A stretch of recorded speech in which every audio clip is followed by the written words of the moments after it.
Muito boa tarde para você. Começa agora o Boletim Legislativo com as principais notícias da Câmara e também da nossa cidade. Hoje é segunda-feira, dia 4 de dezembro, início de mais uma semana. E aqui no Boletim a gente vai falar sobre investimentos. Muita gente já recebeu a primeira parcela do 13º salário. E por que não aproveitar esse dinheiro extra para começar a investir, não é mesmo? Então fica por aí que nós temos dicas sobre este assunto. Tem ainda as vagas de emprego disponíveis no PAT e a previsão do tempo. E a gente começa o boletim mostrando como foi a sessão solene realizada na Câmara Municipal, que fez uma homenagem ao mestre Luiz Carlos, que é professor de jiu-jitsu e já atuou em diversos projetos sociais aqui da nossa cidade. A honraria foi proposta pelo vereador Rogério da Acazem. Ninguém é melhor que ninguém. Essa frase motivacional tão conhecida também é uma das muitas lições do jiu-jitsu, uma arte marcial desenvolvida lá no Japão e que ganhou tatames e discípulos por todo o mundo. Um deles é o mestre Careca, homenageado numa cerimônia solene que aconteceu no plenário da Câmara Municipal de São José dos Campos. Na ocasião, familiares, amigos e autoridades, como o vereador Rogério da Acazem e a secretária de Esporte e Qualidade de Vida da cidade, Kátia Machado, estiveram presentes para conceder ao mestre o título de cidadão joseense. Durante a cerimônia, diversos depoimentos relembraram a trajetória de Luiz Carlos Dagmar, que escolheu São José para morar lá em 1998. Dormindo em tatame, passando dificuldade para poder depois trazer a família, as filhas, a esposa. E essa honraria toda que o senhor está recebendo hoje é muito merecido. E nós, como alunos, só temos que te agradecer. E entre uma palavra e outra, a cantora Sara Regina interpretou algumas canções. É saber se sentir infinito no universo tão vasto e bonito, é saber sonhar. Mestre Careca, em poucas palavras, resumiu sua felicidade, mas disse que ficou surpreso com a honraria. Eu nem esperava, né? Tá entendendo? Quando eu cheguei aqui, né, eu falei, eu pensei que era outra coisa, tá entendendo? Tá? Mas eu fiquei achei muito gostoso ficar aí com eles ali. Rogério da Acazem ressaltou a quantidade de vidas transformadas por meio dessa arte e também da ação do mestre. E o mestre Careca tem uma parte muito forte, que é a parte social. Ele atende várias escolinhas, várias entidades através do jiu-jitsu. Inclusive, na entidade social em que eu presidi por 14 anos, a Acazem, nós temos uma parceria com o mestre Careca. E eu pude, contemplar, pude assim ver de perto o quanto o jiu-jitsu ele é poderoso, o quanto ele pode transformar e mudar vidas de crianças, que de repente estavam numa situação difícil, se envolvendo com coisas erradas e através do jiu-jitsu se encontrou e teve a sua vida transformada. A secretária de Esporte e Qualidade de Vida, Kátia Machado, rasgou elogios ao mestre Careca pelo trabalho social que ele desenvolve por aqui. Na verdade, quem ganha é a nossa cidade, né? Um homem de uma trajetória muito linda através do jiu-jitsu, que trouxe muitos adeptos e hoje nós tivemos essa oportunidade, com tantas histórias de vida. Então, para nós é uma honra tê-lo como cidadão joseense e gostaria de parabenizá-lo, porque é um exemplo e ele promove uma transformação social através dos ensinamentos do jiu-jitsu. E ainda falando sobre atividade parlamentar, a Comissão de Cultura e Esporte fez uma reunião aqui na Câmara para debater sobre uma possível irregularidade na eleição do Conselho Tutelar que aconteceu este ano. O grupo ainda deve levantar maiores informações sobre o caso. Vereadores da Comissão de Cultura e Esporte da Câmara Municipal se reuniram para debater sobre possíveis irregularidades apontadas na eleição do Conselho Tutelar deste ano. O grupo pretende convidar autoridades do Conselho Municipal dos Direitos da Criança e do Adolescente de São José dos Campos para esclarecer dúvidas. O presidente da Comissão de Cultura e Esporte, o vereador Renato Santiago, foi o primeiro a votar e se mostrou favorável ao convite. Nós estamos fazendo o convite da senhora Edna Rabelo, coordenadora do CMDCA, para que venha até a Câmara para que possamos questioná-la a respeito desse pleito, de como foi realizada a eleição. O relator Rogério da Acasem e o suplente Juvenil Silvério também concordaram com a decisão de ouvir os esclarecimentos. O vereador Lino Bispo acompanhou a reunião, mesmo não sendo integrante da comissão. Decidimos, convidar a senhora Edna que vem à Câmara, porque nós ouvimos a outra parte, ouvimos a explicação e nós prezamos pela transparência e é uma oportunidade também para que ela possa explicar o que houve e deixar assim, como eu disse no início, com mais clareza o processo para a população. Em outubro, mais de 30 mil eleitores foram às urnas da cidade para escolher os novos conselheiros tutelares de São José. Nas últimas sessões plenárias, os vereadores comentaram o assunto. A Comissão de Cultura e Esporte decidiu enviar um ofício à Prefeitura para levantar informações sobre as denúncias. E claro que segunda-feira a gente não podia deixar de falar sobre os seus direitos. Hoje vamos responder mais uma dúvida sobre o mundo jurídico. E vamos ver agora o assunto que a Fernanda Santos preparou para a gente.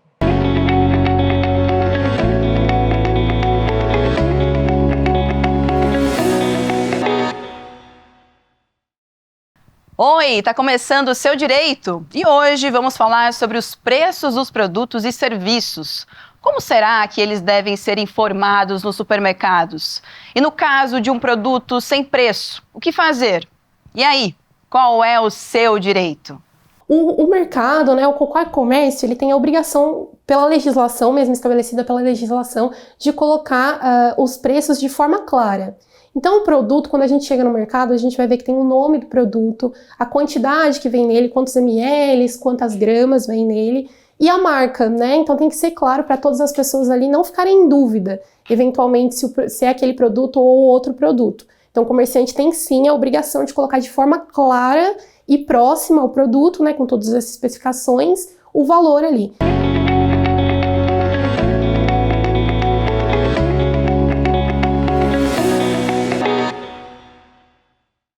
Vamos falar agora sobre investimentos aqui no Boletim.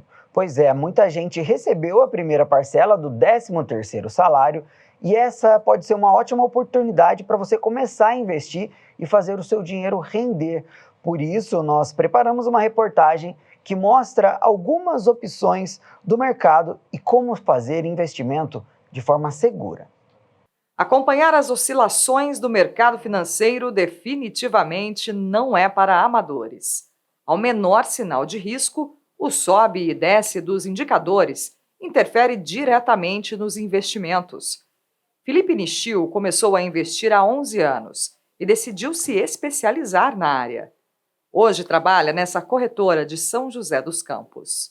Eu cheguei a fazer alguns cursos sobre renda variável, que é algo que eu gosto muito. Depois eu fiz alguns cursos sobre derivativos.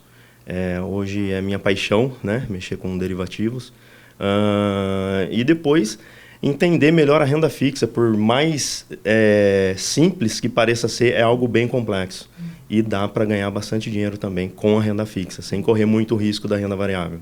Apesar de não ser uma tarefa simples, algumas modalidades são acessíveis a qualquer pessoa. E o brasileiro tem buscado cada vez mais investimentos que garantam rentabilidade. Um levantamento da Ambina, a Associação Brasileira das Entidades dos Mercados Financeiro e de Capitais, aponta que em 2021, os investidores somavam 31% da população do país. Índice que saltou para 36% no ano seguinte, o que representa um incremento de 8 milhões de pessoas. Para o assessor de investimentos, os dados são resultado do acesso à informação. Como está muito fácil esse acesso a essa informação, muitos vêm até por bater aqui na porta do escritório, já aconteceu, também de ligações, perguntando como que funciona hoje a atuação do assessor, como que a pessoa faz para investir. Então, esse acesso à informação tem facilitado muito isso, e aumentado muito a procura, consequentemente. Mesmo ainda não sendo uma realidade para a maioria da população, Guardar parte do orçamento é um caminho seguro para alcançar a liberdade financeira. Reservar o 13º salário pode ser uma oportunidade para começar. Esse economista esclarece que antes é preciso buscar informações sobre o tipo de investimento mais adequado para cada perfil. Isso depende, por exemplo, da questão do valor, quanto que você tem para investir. Outro aspecto importante, quanto tempo que você pode deixar esse dinheiro sem tirar esse dinheiro. Então, são dois aspectos importantes. Outra coisa, depende também da pessoa, né? O perfil que cada um tem. Então, tem gente que gosta de correr risco, que não tem problema nenhum. Tem outro que não, tem outro que é conservador, o cara, né, tem medo, e tem outro que é moderado. Então, esse perfil também vai determinar o tipo de investimento que a pessoa pode fazer. Após identificar o perfil, o investidor pode optar por títulos de renda fixa, cuja remuneração e o prazo para resgate são definidos no momento da aplicação, ou ainda por ativos de renda variável. Nesse caso, não é possível saber se haverá ganhos ou perdas. Por isso, o assessor orienta a começar com ativos de renda fixa.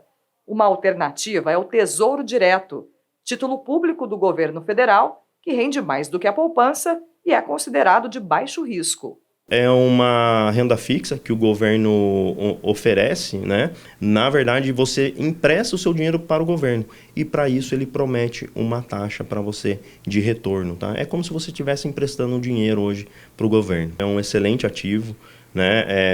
Traz uma segurança soberana, então o risco é muito baixo, né? Independente do tipo de investimento escolhido, o economista Laureano Rosa afirma que o importante é organizar as finanças e fazer uma reserva para garantir mais tranquilidade no futuro. Ele ensina uma fórmula para dividir o orçamento. 60%, 15% e 25%. 60% do meu salário líquido eu uso para aqueles gastos essenciais para a sobrevivência. Alimentação, água, luz, transporte, então 60%. 25% eu uso para lazer, para, né, ir para uma academia, tudo. Exato, você ir no barzinho, aquelas coisas todas. E 15% é aquele sagrado que eu todo mês coloco no investimento. Para a Câmara Municipal, políticas públicas que trabalhem a educação financeira são indispensáveis para que a população evite o endividamento e consiga poupar. A pessoa saber fazer as suas finanças pessoais, ela vai entender um pouco melhor o que é uma finança pública, por exemplo. Segundo, porque hoje nós estamos vivendo uma febre de produtos, de investimentos. Então a pessoa precisa conhecer o que é viável, o que é real e o que é ilusão. Então, dentro dessa ótica, as pessoas tendo um conhecimento anterior, ela não vai cair principalmente em golpe. Muito legal, não é mesmo? E tem muitas maneiras de aumentar o seu patrimônio sem precisar correr riscos. É preciso ter disciplina, paciência para desfrutar do dinheiro no momento certo. E olha só, hoje em dia é muito comum encontrar sites e aplicativos de apostas. Mas será que esse é um bom negócio? A repórter Marina Lima está com um especialista para falar sobre esse assunto. Muito boa tarde, Marina. Olá para todos no estúdio, para você também acompanhando o boletim. É verdade, é uma proposta tentadora você investir uma pequena quantia de dinheiro e de repente receber o dobro ou o triplo, mas quando o negócio é muito bom a gente tem que desconfiar e é por isso que a gente está conversando hoje com o Renan Andrade, ele é advogado especialista em processo civil. Renan, vamos lá. Essas casas de aposta online são um perigo, né? Sim, porque na verdade esse tipo de jogo hoje aqui no Brasil ele não é regulamentado, ele não é aceito, inclusive ele é considerado um crime, uma contravenção penal, sendo mais preciso. Então, na verdade, quando essas empresas operam, ou elas não estão no Brasil, elas estão operando em outro lugar fora do Brasil, ou elas estão cometendo alguma ilicitude e os proprietários podem ser presos, inclusive, por isso. Além disso, essas dívidas de jogo, elas têm dificuldades de serem cobradas na justiça, porque existe uma disposição no Código Civil que veda a cobrança dessas dívidas. Então, por mais que você vença, você pode não poder nem pedir esse dinheiro de volta, se a empresa não pagar. Então, o mais seguro, na verdade, em relação a esses jogos é nem tentar, né? pelo menos na minha posição, enquanto isso não tiver uma regulamentação específica, e o governo está trabalhando em algumas outras medidas para tentar ampliar um pouco essa possibilidade de jogos dessa natureza, enquanto isso não houver bem regulamentado, é melhor evitar. Se você quiser participar de algum jogo, vai nos jogos lotéricos que são regulamentados pelo governo federal, porque ali você tem uma garantia de que se você vencer, você pode reaver o dinheiro e qualquer tipo de problema você pode questionar na justiça e pedir para que um juiz tente resolver a sua situação. Só para a gente tirar uma dúvida, é um transtorno para quem se envolve com isso, de repente perde um dinheiro, mas a pessoa, fora o prejuízo financeiro, não é crime ela jogar. Não é crime ela jogar, o crime é explorar a atividade.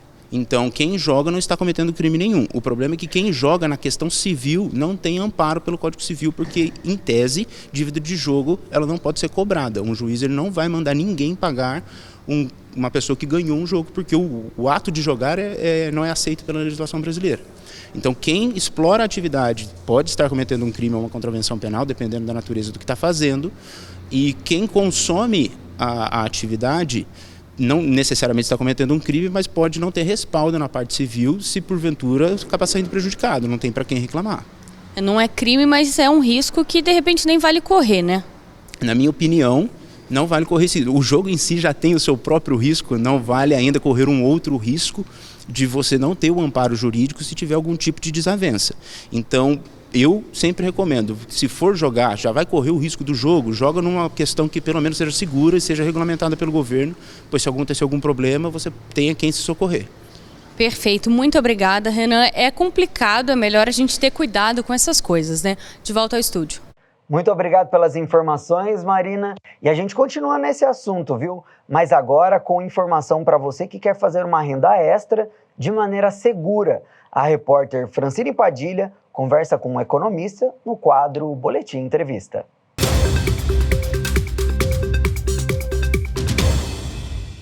Olá, e a gente continua falando sobre dinheiro aqui no Boletim Entrevista, mas agora para abordar quais são as formas de realizar ou fazer uma renda extra para as pessoas que nesse momento precisam ganhar um dinheiro a mais. Quem está com a gente é o professor Edson Querido, economista. Muito obrigada pela presença, professor. Eu que agradeço. É possível, então, fazer uma renda extra de forma rápida e eficiente? Sim, com toda certeza. Existem vários mecanismos no mercado que permitem aquela pessoa que já está empregada ter uma outra atividade e, nesse sentido, perceber uma renda extra.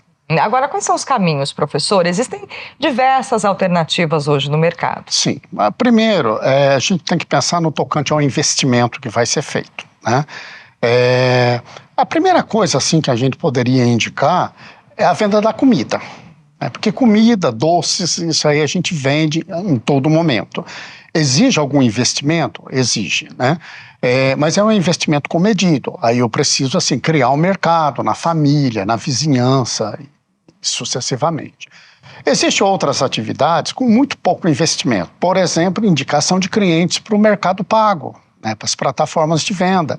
As pessoas perdem tanto tempo no celular, né, em conversas nas mídias sociais, poderiam usar esse tempo para ganhar dinheiro, indicando o cliente a essas plataformas. Isso seria uma maneira assim, direta de se fazer, com quase nenhum investimento. Uma coisa que está crescendo no Brasil, passeio com os cães. Né? As famílias têm pets hoje em dia, né? E se você tem essa disponibilidade de tempo e gosta da atividade, tá aí, basta colocar o seu anúncio no Instagram, no Facebook, WhatsApp, nos grupos, e você tem aí abre aspas, né, um empreguinho aí para uma renda extra. Uhum. Uma outra atividade que a gente indica bastante é o artesanato. Você ser não só a pessoa que faz para aqueles que têm talento, como ser um distribuidor do artesanato. Porque artesanato vende, sabe? Acessórios, são coisas assim que o brasileiro gosta de usar. Nós estamos agora num período, né, tropicaliente, quente, né, que se usa muito isso, né? Uma outra que já exige um investimento maior é o comércio de roupas, né? Tem todo um comércio estruturado, mas ainda há espaços para as pessoas que fazem a distribuição. Só que, nesse caso, já precisa de um investimento maior, de maior monta, tem um estudo de mercado. Perfeito. É exatamente isso que eu queria colocar, professor.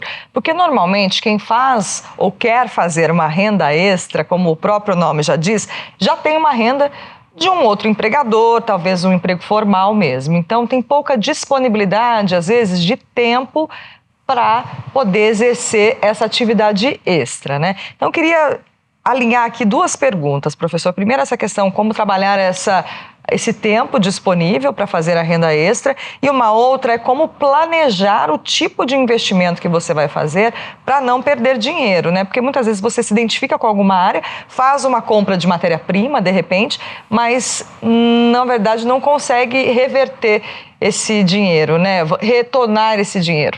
Sim. A questão do tempo, eu diria assim, com toda certeza, que ela é psicológica. Nós arrumamos tempo para aquelas coisas que nós gostamos de fazer. A verdade é essa. Nós temos o tempo no nosso trabalho formal e depois a gente tem uma disponibilidade que a gente vai ajustar essa alocação. Então tem que se pensar nessas lacunas, como é que eu encaixo, né, vou fazer um encaixe de uma atividade nela. Segundo, quanto ao planejamento, né, isso já é um pouco mais detalhado. Eu preciso sentar, me informar, estudar um pouco, sempre pensar que estoque é custo, então eu não posso ter um estoque grande e aquele recurso meu, que já é um recurso pequeno, fique imobilizado. Então, é necessário que eu faça um investimento na medida em que eu vou vendendo. Legal. Né? Compras e vendas ajustadas, alinhadas. Bacana. Então, é possível gerar renda com responsabilidade, né? Sem correr riscos, de repente, em falsas promessas aí que o mercado oferece de dinheiro rápido e retorno rápido, Sim. né, professor? Não existe retorno rápido, a verdade é essa, né? Se tem um retorno muito rápido, é porque tem um risco muito alto. E a gente tem que pensar também no risco, né? Nós temos o hábito de pensar no ganho. Também é melhor ser mais comedido e pensar no risco antes do ganho. Eu sempre aconselho as pessoas a observar o risco das atividades. No caso da renda extra, não tem risco nenhum? Ela tem um risco.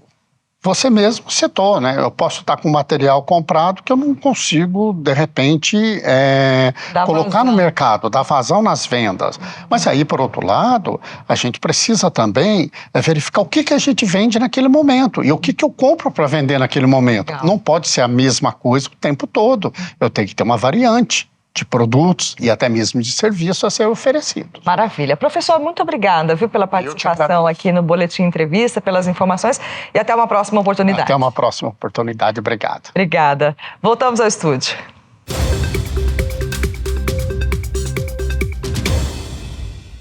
Agora a gente aproveita para dar uma olhada nas vagas disponíveis no PAT de São José nesta segunda-feira, hora da nossa agenda de serviços. O PAT, Posto de Atendimento ao Trabalhador de São José dos Campos, tem oportunidades de emprego para açougueiro, ajudante de cozinha, atendente de lanchonete, atendente de mesa, auxiliar de cozinha, auxiliar de feirante, auxiliar de limpeza, auxiliar de linha de produção, auxiliar de mecânico de automóveis, auxiliar de pedreiro, auxiliar de serviços gerais, auxiliar trainee técnico IRLA, corretor de imóveis, costureira de máquinas industriais, cozinheira, escovista e maquiador, funileiro de veículos, meio oficial de serralheiro, montador de pneus, motorista carreteiro, oficial de manutenção, operador de loja, operador de telemarketing, passadeira, pedreiro, pintor, saladeira, técnico de manutenção eletrônica, técnico em eletromecânica, técnico em segurança do trabalho, terapeuta ocupacional e zelador. Ainda há vagas para pessoa com deficiência nos cargos de auxiliar de limpeza, analista fiscal, auxiliar de serviços gerais, operador de loja, operador de máquinas e operador de telemarketing. Para se candidatar é fácil, é só comparecer ao PAT, levando RG, CPF, carteira de trabalho e o cartão cidadão. O PAT fica na Praça Afonso Pena, número 175, no centro. O gênero musical mais popular do país tem um dia só para ele aqui em São José dos Campos. Sim, a gente está falando do samba, expressão cultural afro-brasileira que reflete a alegria do nosso povo.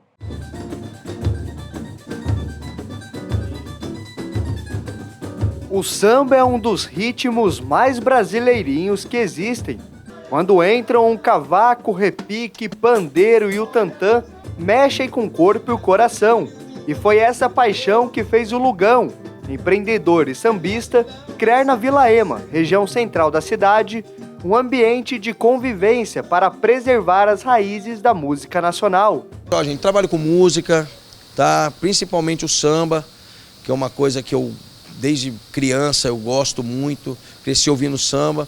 Então eu tentei fazer esse projeto aqui e deu muito certo, cara, porque resgatando, né, o samba raiz, que não pode acabar, que é uma música totalmente brasileira, a galera curte, vê o pessoal, sabe, o pessoal mais velho, que gosta de samba, tá aí todo final de semana curtindo. E para valorizar esse importante patrimônio cultural, foi criado em São José, por meio da aprovação de um projeto de lei, o Dia Municipal do Samba. A data é referência ao Dia Nacional, comemorado em 2 de dezembro, e serve como uma forma de reconhecer a diversidade, história e musicalidade do país. O samba faz parte da cultura brasileira, né? Quem que nunca, no seu fundo de quintal lá, num churrasquinho, não tocou um samba, né? Temos vários sambistas aqui na cidade, as casas noturnas com vários sambas, e a samba é alegria, né? Parabéns a você, músico, você compositor, no Dia do Samba. De origem africana, o samba era uma forma dos descendentes de escravos se expressarem por meio da dança no início do século XX. Antes, marginalizado, ao longo do tempo se tornou símbolo de resistência e luta por igualdade racial. Existe essa igualdade, as pessoas cantam juntos. Aqui no samba é um lugar onde a gente dissemina a alegria, né, uma boa energia, né, porque é um lugar onde você vai para poder se distrair, se descontrair, entende? Eu vejo que o samba não é apenas um gênero musical. Eu vejo o samba como um estilo de vida. O samba carrega consigo símbolos de cidadania e afirmação. E além de ser expressão cultural, também se tornou a profissão de muita gente. Profissionais que ganham a vida nas tradicionais rodas de samba.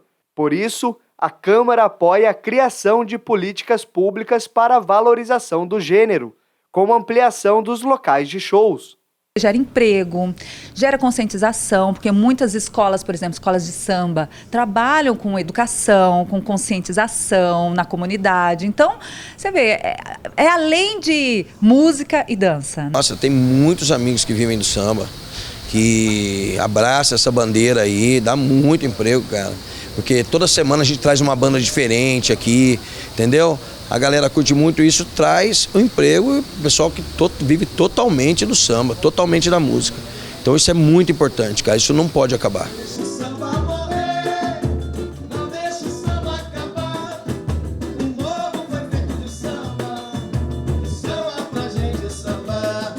Essa música é um clássico nacional. Foi gravada pela primeira vez em 1975 pela Alcione e desde então tem ganhado os corações dos brasileiros, que além de não deixarem o samba morrer, sempre fazem o show continuar.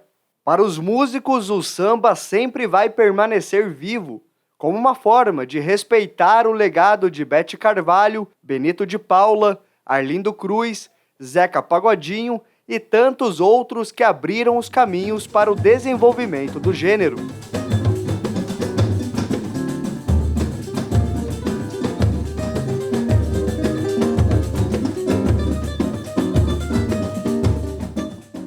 E como será que fica o tempo agora à tarde e também amanhã, terça-feira? Confira agora na previsão. Segunda-feira de sol com nuvens que aumentam com o decorrer da tarde. Há chance de pancadas de chuva. A máxima prevista é de 32 graus e a mínima de 19. Amanhã, terça-feira, as temperaturas prometem ser mais amenas e também deve chover. A máxima esperada é de 26 graus e a mínima de 21. Então é isso, o boletim desta segunda-feira vai ficando por aqui. Eu já te agradeço pela companhia e desejo uma ótima tarde para você. As nossas redes sociais estão aqui na tela, então aproveita para seguir a gente e se inscrever também nos nossos canais. Tem muita informação legal lá para vocês. Até mais, tchau!